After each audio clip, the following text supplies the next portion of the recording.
So, sir, my next question to you is, since you are an expert on hundreds of scriptures, but your greatest emphasis is on Bhagavad Gita, why is it that you say studying Gita is so important for leading a life of awareness and one pointedness?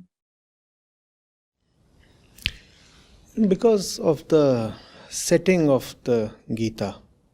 Yes, sir. It's a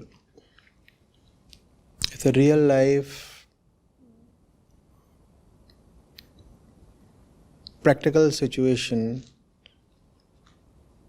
that most people will find easy to resonate with, identify with. You see, purely academically, purely from the point of view of philosophical elucidation, there are books, scriptures that are probably clearer than the Bhagavad Gita.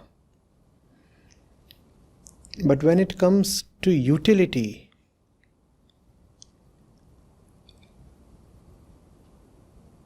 and impact, there's hardly anyone that exceeds the Gita. And that impact is because of the setting of the Gita, the fact that something very worldly is at stake. The fact that the disciple is very reluctant.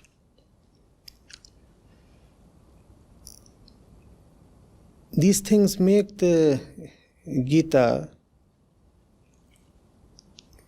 appear like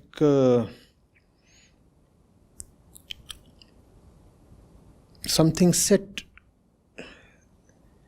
in a household kind of background. An everyday setting that everybody can identify with. If you look at the Upanishads, and I'm picking up the Upanishads because Gita belongs to the class of literature called Vedant, and besides the Gita, Vedant includes Upanishads. So if you take Upanishads, there the disciple is already almost, if I may use the word, converted. And it's not too difficult preaching to the converted, right? The disciple has come to the teacher on his own, is already asking very sublime, very profound questions. So the disciple has already done more than half of the job of the teacher. The disciple is not only not reluctant, but is actively willing to receive guidance. And we do not see that much is at stake for the disciple. The disciple only stands to gain. The disciple says, I've come to you, I want knowledge. And the teacher says, fine, I see that you are a nice, young, sincere fellow, I'll speak to you. So it's a very pleasant setting, pleasant, idyllic, and there is hardly any stress there, right? And in contrast to the Upanishads, in the Bhagavad Gita, the recipient of the discourse is not very willing. In fact, he is quite resistant. He is resistant to the point that at a couple of places he almost accuses the teacher, Krishna, of misguiding him. And that is understandable because a lot is at stake for Arjun. He's fighting and he's being told to actually kill his brothers, friends, relatives, teacher, all the people he has been very closely related to. Right? So this is something that the common man can more easily identify with. On one hand, there is wisdom and knowledge in the form of Krishna. On the other hand, there is attachment, there is fear, and a lot of social conditioning. If you look at Arjun, how is it, using what kind of arguments does he resist Krishna? It's quite interesting. In the first chapter itself, he says, if I fight, then there will be trouble related to caste. That's one of the first arguments that Arjun presents. Also, it appears Arjun does not think too highly of women. He says women will go astray and will get corrupted if all the menfolk perish. So Arjun is talking of caste. Arjun is talking condescendingly of women. And Arjun appears quite superstitious too. He says if out of pratilom meeting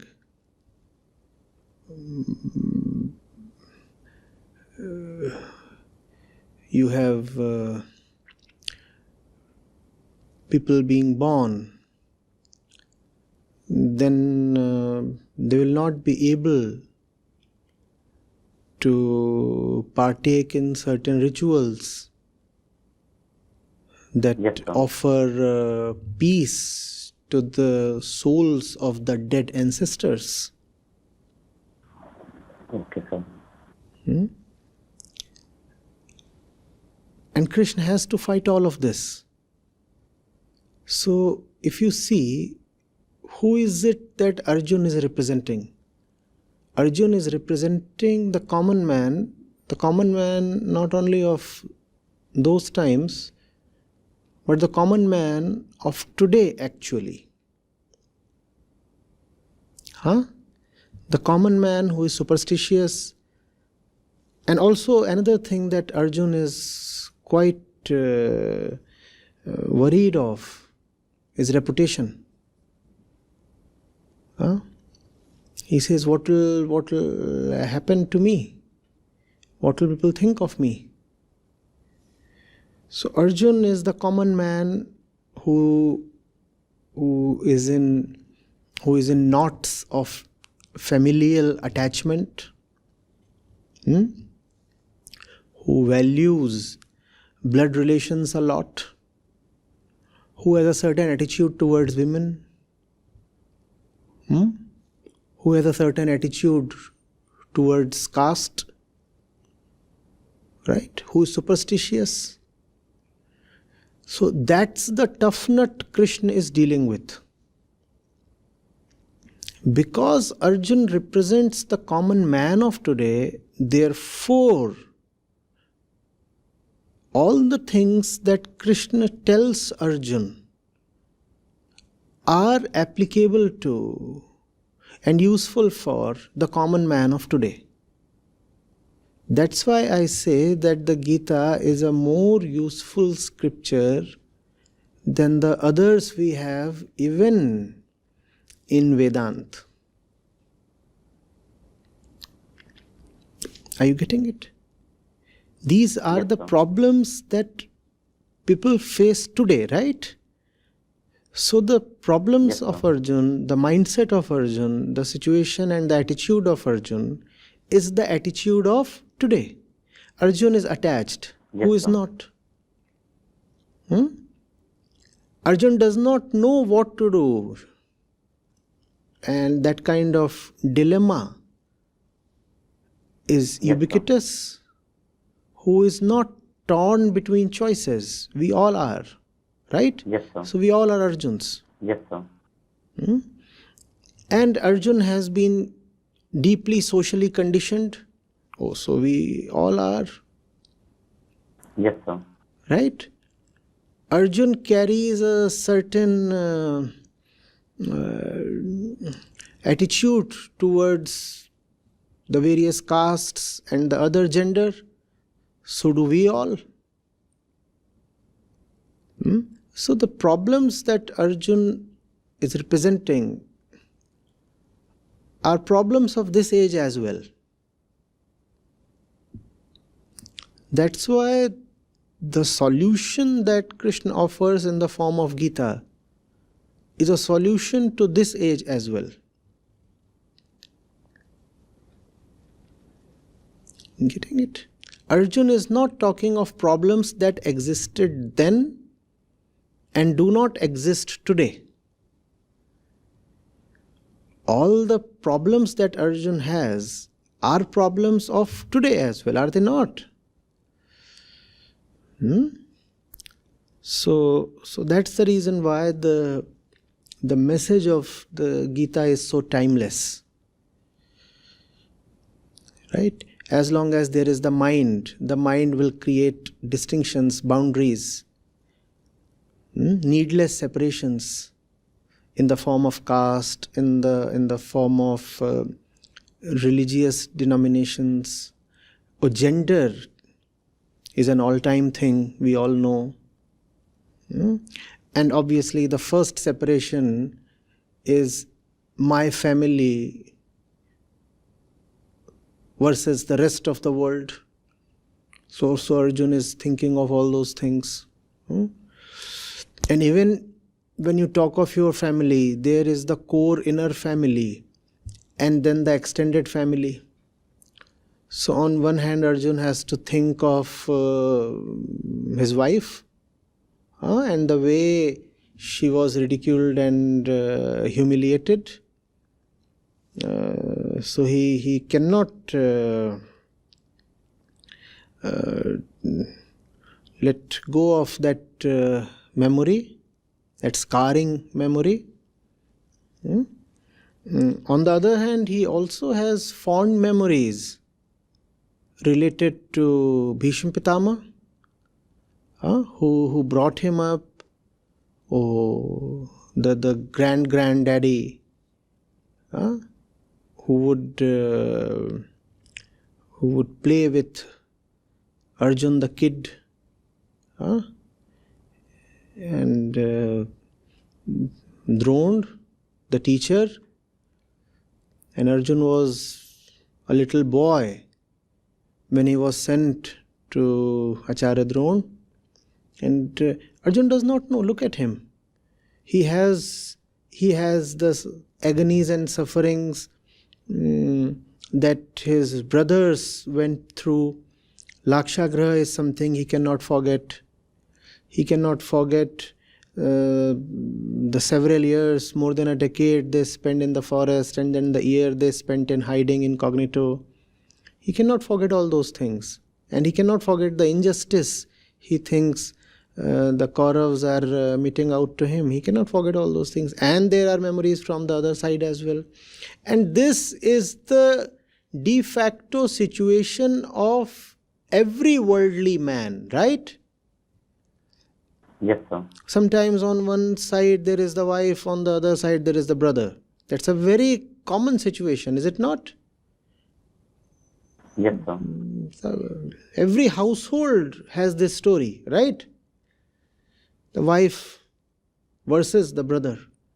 And the man in the middle is simply stuck, or you could say torn.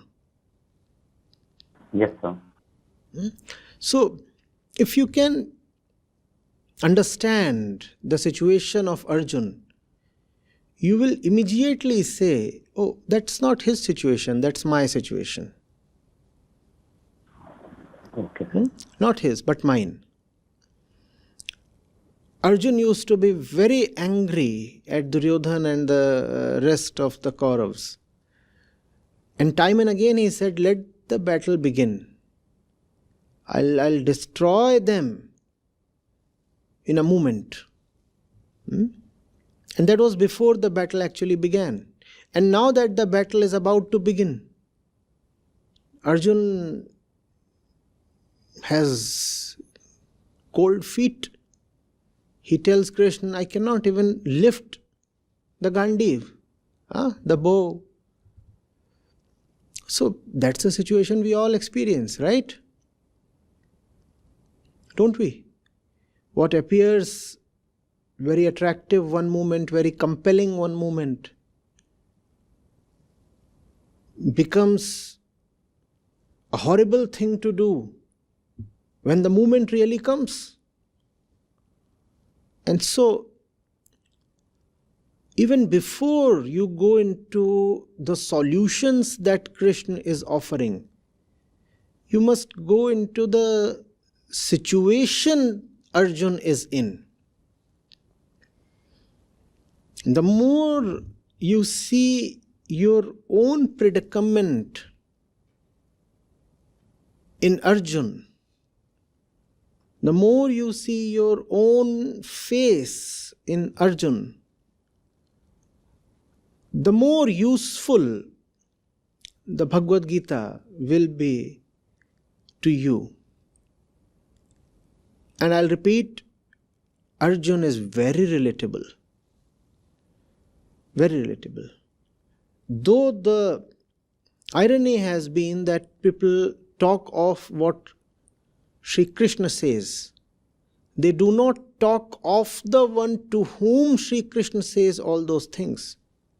And that's the reason why the message of Krishna often goes wasted upon most people. Unless you become the one to whom those words are addressed, how will those words ever reach you? And you don't have to actually become that one. You are that one. You are Arjun. The Gita is addressed to you. But people do not go through the right process when they are with the Gita. They start thinking that of utmost importance is Krishna's message. No, this will sound surprising. But even more important than Krishna's message is your honest admission that you are Arjun. If you are not Arjun,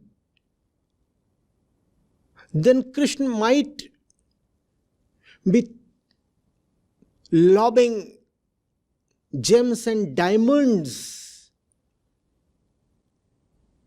but you will not be able to take them, lap them, because they'll not be for you. Right?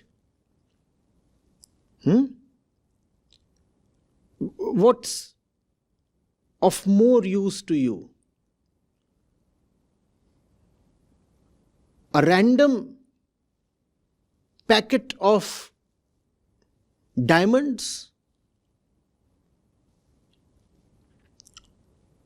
Or just one diamond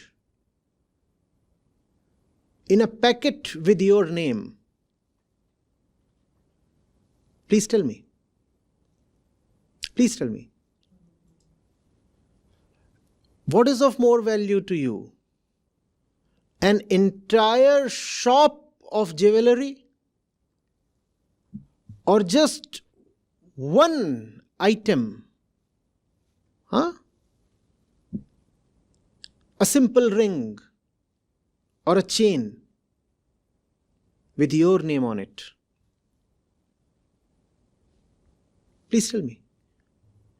That entire shop of diamonds might have great value, but it has no value for you because,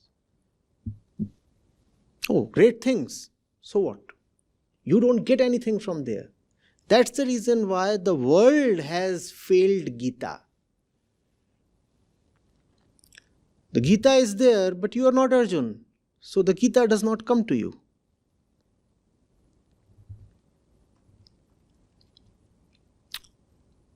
A great packet of valuable diamonds has arrived, but it does not carry your name. So you get nothing from that. Or do you get anything? No, nothing.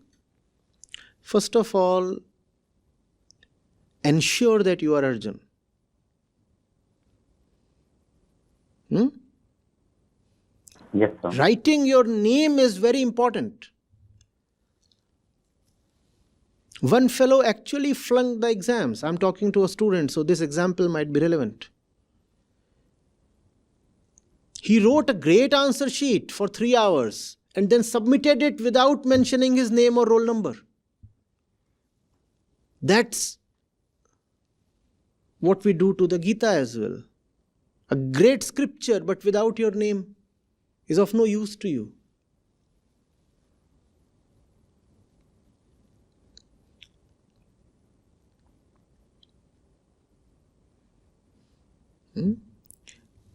Again and again, ask yourself, what is my problem? Why must I go to the Gita? Is the message of Krishna relevant to me at all? The process must be inside out. Gita is not a general purpose medicine. You must know your ailment a bit clearly. And then you will find Krishna talking to you in a very personal way. And that's the reason I love the Gita. Its utility, its relatability.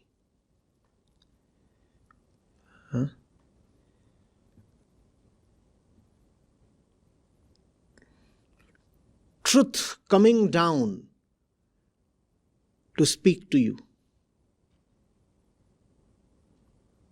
Truth coming close to you to hold your hand.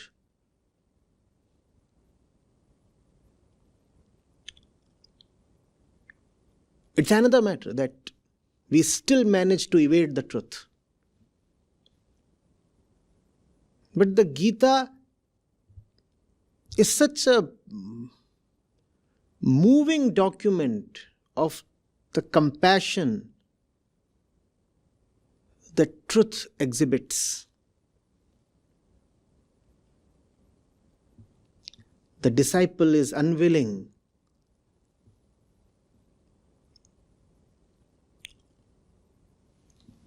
also probably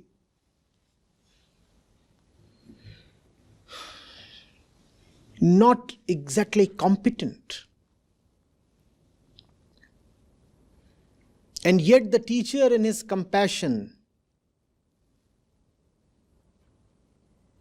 is continuously at the disciple.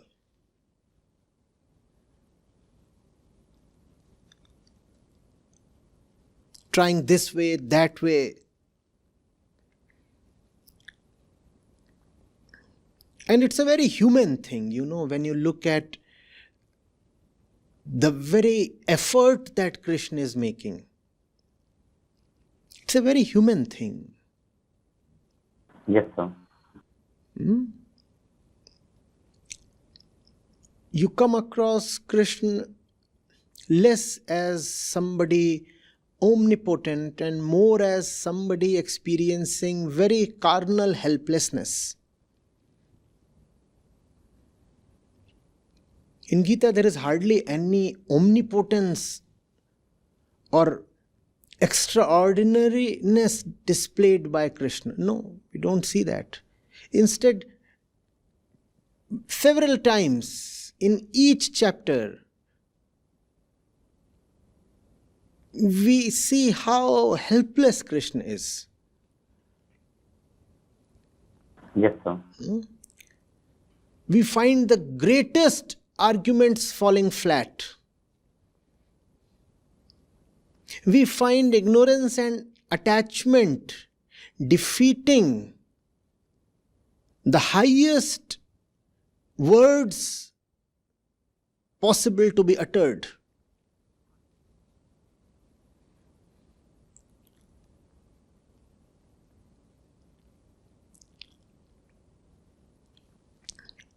We find weakness lording over strength exactly because it is weak.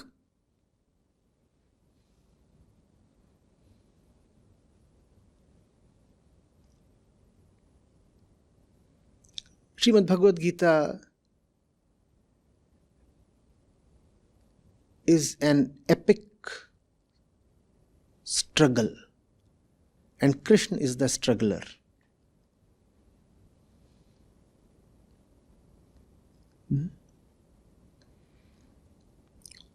So you can relate with Krishna as well. There is a time when you are Arjun and you are being helped. And there comes a time when you are Krishna and you are trying to help. And you find your attempts to help all hitting a dead wall. Everything that you throw at the other one so that he might be helped bounces back at you.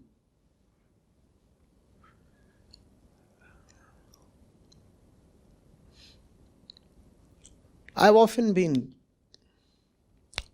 moved to tears when I see how hard Krishna is trying.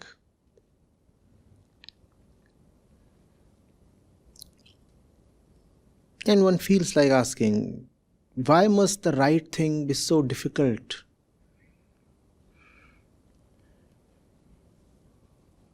Why must ignorance and nonsense be so powerful?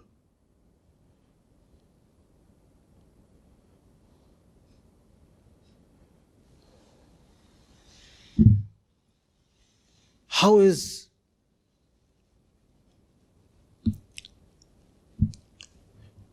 being stupid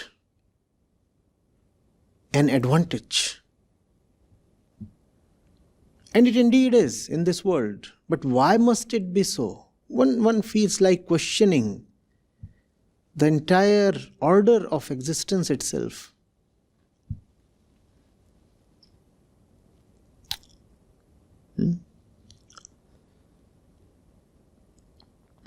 The ending has a bit of romance in it.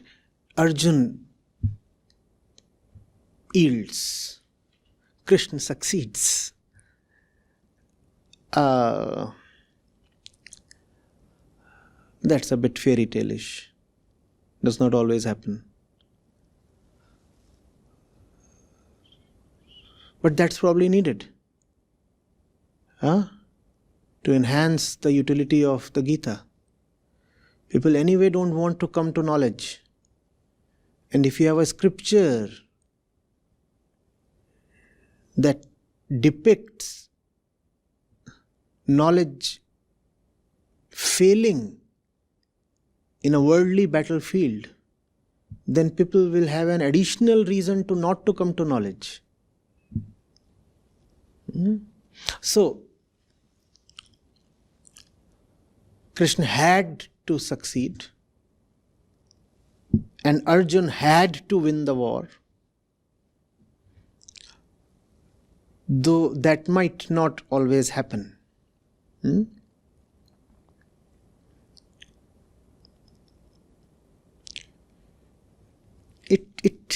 It all tugs at your heartstrings. Huh? It's actually a song, Gita. A song as much of melancholy as of wisdom. Yes, sir.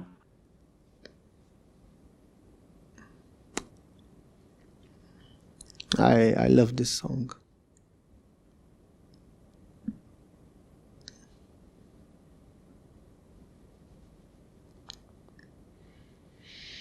Yes.